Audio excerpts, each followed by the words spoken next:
অল্পের জন্য রক্ষা পেল আমার ড্রোন ক্যামেরা। আমার চোখের সামনে বিধ্বস্ত হতো আমার ড্রোন ক্যামেরাটি। আকাশে অনেক সুন্দর ঘড়ি দেখা যাচ্ছে, অনেক সুন্দর সিনারি রেকর্ড করতে গিয়েছিলাম।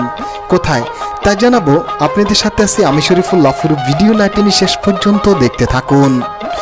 দেখুন ড্রোন ক্যামেরাটি যখন আমি প্লে করেছি আকাশ পথে, দেখুন এই যে একটি ডিসের তার, এই তারের যদি আর অল্পের জন্য লেগে যেত তাহলে ড্রোন ক্যামেরাটি নিচে পড়ে যেত, একটি গাড়ি এসে নিমিষেই রাস্তার সাথে মিশিয়ে দিত।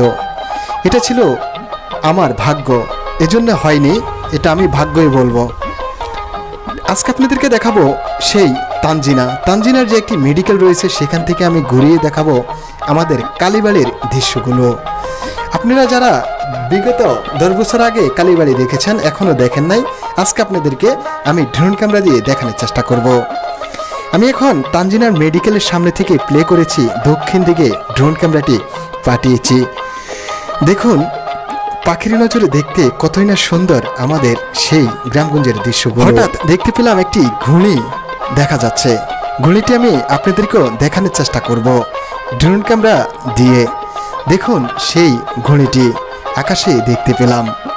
চলুন এখন আবারও আমাদের সেই কালীবাড়ির দৃশ্যগুলো দেখানোর চেষ্টা করব।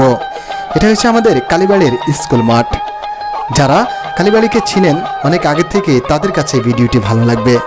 এটা হলো আমাদের কালীবাড়ির স্কুল মাঠ।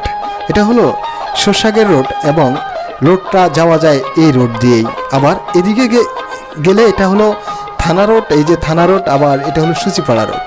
আপনারা যারা চিনেন, কারণ নিচ দিয়ে একরকম উপর দিয়ে আরেক রকম। এটা হলো থানা রোড আর এটা হলো গ্রামগঞ্জের দৃশ্যকে যারা ভালোবাসেন এই ছোট্ট ভিডিওটি শেয়ার করে দিন জনস্বার্থে। যারা নতুন পেজটাকে ফলো দিয়ে সাথেই থাকুন।